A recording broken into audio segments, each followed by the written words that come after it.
Et bonjour à tous, j'espère que vous allez bien. On va se retrouver aujourd'hui pour une vidéo orientée rendu, séquence et animation. On va tout simplement utiliser un module qui s'appelle le Tech Recorder dans Unreal. Ça va nous permettre de faire des animations complexes. Par exemple là je vais en gros piloter une voiture sur un circuit. Et tout ça on va se faire grâce au Tech Recorder. On va pouvoir récupérer l'animation dans le séquenceur pour ensuite venir positionner nos caméras comme on l'entend et faire un petit rendu.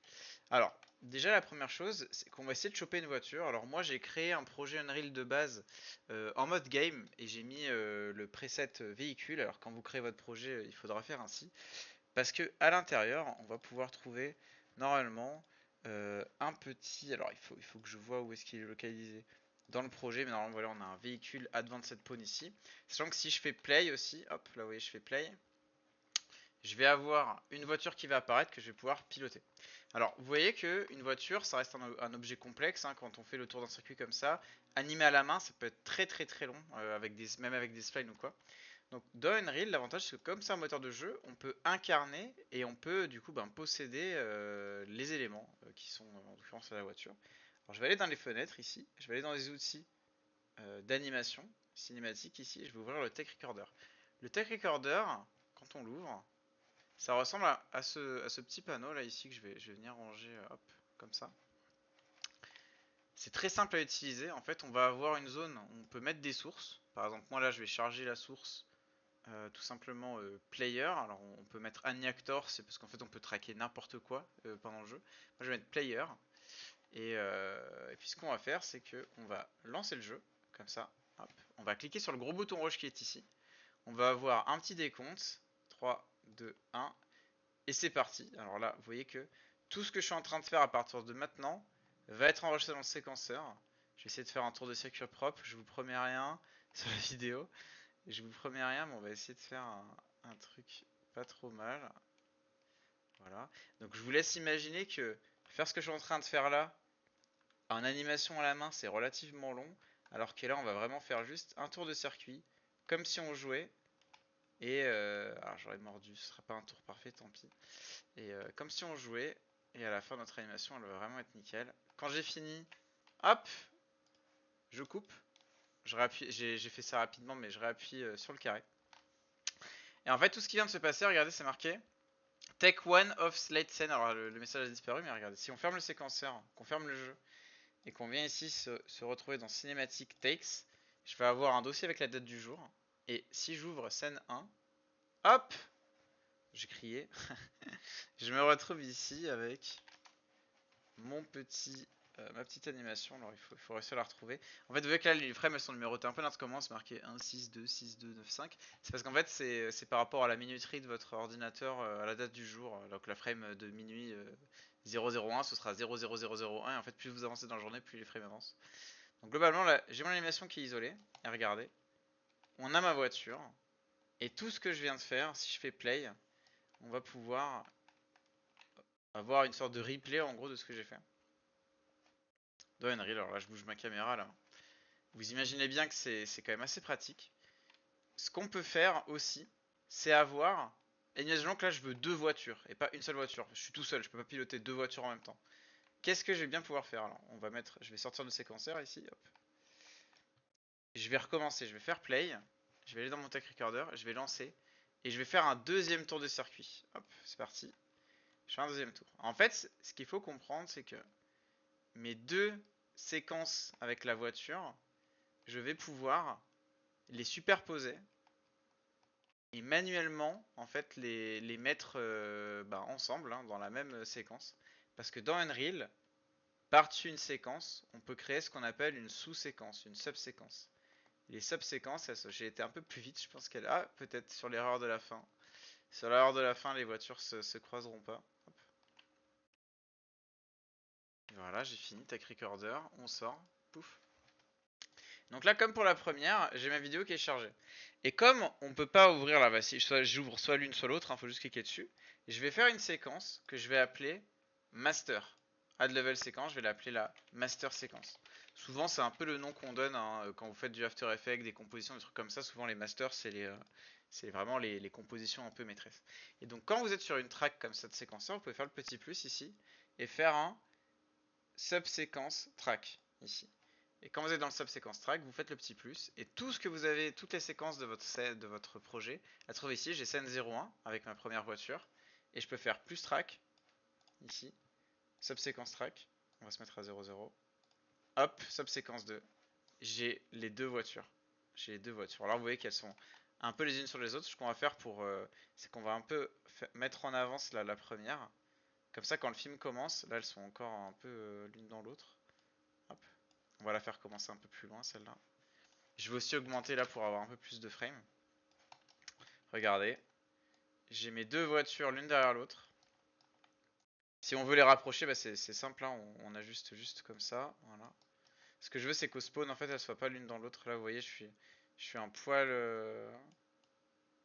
proche. Hop, j'ai mes deux voitures qui vont se suivre sur tout le circuit. Voilà, plus ou moins.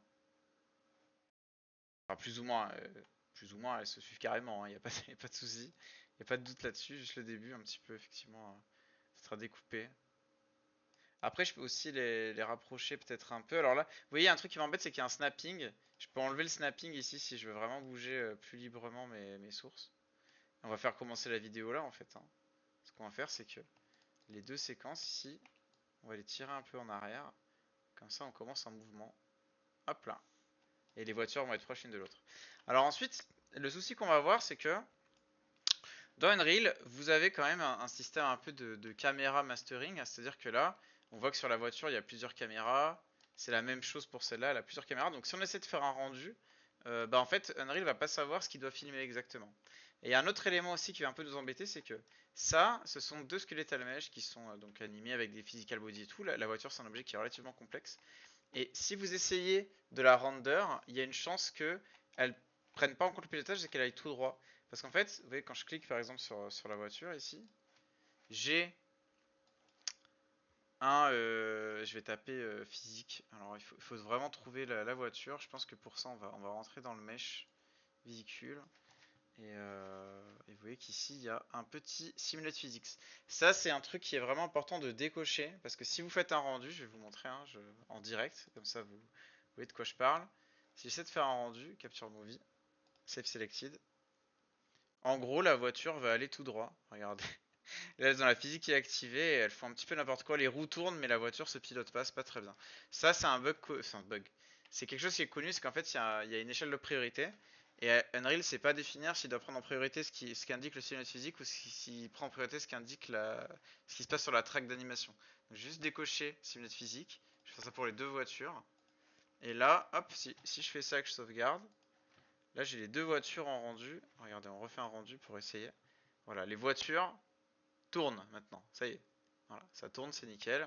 Mais vous voyez que la caméra, elle est immobilisée sur la première voiture. Moi, j'aimerais bien avoir les deux. Alors, pour avoir ma propre caméra, déjà, ce que je vais devoir faire, c'est évidemment créer un camera cut dans le master. Mais avant ça, je dois aller, entre guillemets, neutraliser les caméras qui sont dans les séquences en fait des voitures. Donc, on peut rentrer dans une track, ici. Dans la track, on voit qu'il y a un camera cut ici. Je vais l'enlever, tout simplement. Là, je vais le supprimer. Alors, elle est verrouillée, hein, on va juste le unlock et on va supprimer la caméra cut. Et je peux encore entrer dans une sous-séquence dans la sous-séquence. Et là, on voit que j'ai ben, les caméras des voitures, etc. Alors, je vais pas les supprimer, mais en tout cas, pour l'instant, je vais les laisser comme ça. On voit que je peux éditer tout ce que je veux ici. Je vais faire la même chose pour l'autre séquence. Je vais aller dans la séquence 2. Je vais la déverrouiller. Alors, je crois que j'ai fait la séquence 2 en premier, en fait. Hop. Voilà, je vais la déverrouiller. Je vais supprimer le caméra cut. Je vais rentrer dans la sous-séquence. Je vais regarder que ça déverrouille aussi. On est bon. Hop. Et maintenant, il faut que je crée mon propre caméra mastering. Donc, je vais venir ici, faire un ciné caméra actor. Voilà. On va le mettre un peu où on veut. Hop, ciné caméra actor. J'ai raté, hein, j'ai raté la caméra. C'est pas grave, on recommence. Hop. Ciné caméra actor. Ciné caméra actor. Voilà, elle est là. On peut l'incarner, hein, vous vous souvenez, on fait perspective, ciné caméra actor. On va la mettre, je vais faire un peu, je vais filmer le départ, je vais faire un truc comme ça là. Voilà. Évidemment, le but du tuto là, c'est pas de faire un tuto sur la réal, hein, donc c'est vous qui, en fonction de vos besoins, vous pouvez le faire. Là, je l'ai fait avec une voiture, mais ça marche avec un personnage jouable, hein. Si vous avez juste besoin de faire marcher un perso, il n'y a pas de souci, hein, ça marche. Il n'y a aucun problème. Donc là j'ai mon plan, voilà, j'ai posé ma caméra. On sait faire, c'est-à-dire on a déjà fait ça plusieurs fois. Pour que la caméra se retrouve en caméra cut ici dans la séquence, je la prends ici et je la glisse. Ok, je la prends, je la glisse. J'ai mon caméra cut qui existe. Et donc là, le caméra cut va rester sur la caméra. Et hop, on voit le début de la course. Alors, ce qui m'intéresse là, c'est ce qui se passe par là. Voilà, j'ai un joli plan. Enfin, j'ai un joli plan. Je sais pas si c'est joli, mais en tout cas, il fait plaisir. Peut-être si je me mets au bord du bord là, comme ça. En mode caméra de. J'essaye des choses, j'essaye des choses. Je vais essayer de pas griller le temps du tuto. J'essaye des choses, là, comme ça, là. La voiture passe. Bon, admettons. Je veux faire mon rendu, ben, on save, et on essaye, on regarde si ça marche. On fait play ici. Alors, normalement, les rendus, je mets en JPEG, PNG. Là, c'est pour voir immédiatement, je laisse vraiment tout par défaut, Capture Movie. Et voilà, vous voyez que là, je suis dans mon caméra cut. Voilà, fin de la séquence. Ce que vous pouvez faire, c'est comme ça, là, si vous voulez vraiment une image qui dure, c'est vous cuttez, ici le caméra cut. Vous pouvez par exemple créer une autre caméra. Alors il faudra les mêmes réglages, hein. Là je suis en 52 par 20. Hop.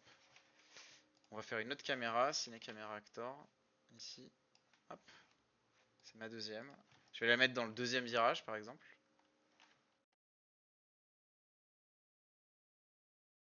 Par exemple, je sais pas, moi elle va filmer comme ça. On l'appelle dans le séquenceur. Ici.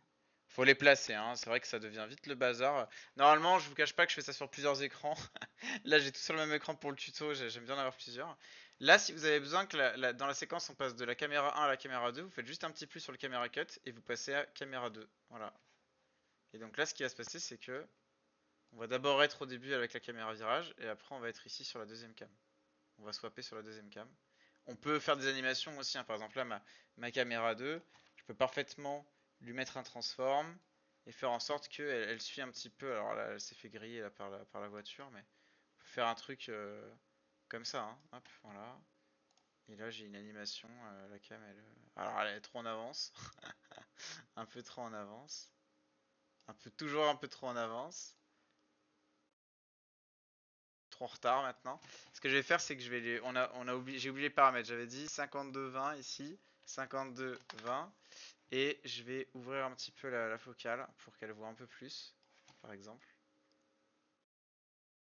Voilà, là j'ai les deux voitures dans mon champ. Et ainsi de suite, en fait, vous allez pouvoir ajouter autant de caméras que vous voulez. Et pour tester, pour voir si vos caméras fonctionnent, bah, vous faites juste un petit rendu. Hop, voilà, un petit rendu. Caméra 1, caméra 2, voilà, et puis vous pouvez faire autant de caméras que vous voulez. On a vu dans d'autres vidéos, pour ceux qui veulent un peu des choses plus avancées sur les caméras, vous pouvez parfaitement faire des tracking ou vous avez moyen en fait d'avoir des caméras qui suivent vraiment les voitures avec toutes les options de tracking. Mais ça c'est une autre vidéo qu'on a fait ça sur les hero shots. Vous pouvez regarder dans la chaîne les hero shots et les tracks avec rail, les caméras sur rail. Là celle-là elle est pas sur rail. Moi, le but là vraiment c'était de vous montrer le Tech Recorder. C'est un outil qu'honnêtement j'utilise beaucoup. C'est vraiment indispensable quand on veut faire de l'animation qui est vraiment complexe. Par exemple, quand vous allez avoir, même quand vous faites un jeu vidéo, que vous avez envie de faire un fake gameplay, vous avez envie d'enregistrer une partie ou quoi, ben hop, vous mettez le Tech Recorder, vous jouez votre game, et après ça vous séquencez tout ce qui se passe avec le joueur dans la game, et vous pouvez mettre les caméras où vous voulez pour faire tout ce que vous voulez. Évidemment, on peut aussi à des fois récupérer les vues caméra voiture. Par exemple, là, si je fais un petit plus sur le caméra cut, je peux aller choper par exemple la voiture 2 ici. Bah, je vais passer dans sa vue cam. Ce qui fait que au montage, ça va faire caméra 1, caméra 2 et hop, caméra 3. Je vais être sur la voiture. Par contre, il faut faire attention à toutes les options. Vous voyez que là, mes deux premières caméras ont le même ratio, hein, elles ont le même ratio d'image. Et là, boum, c'est une vue différente. C'est parce qu'il faut vraiment faire attention à bien régler le ratio des caméras. Le ratio, c'est ce qu'on trouve ici, là, le film back sensor 8 et sensor 8.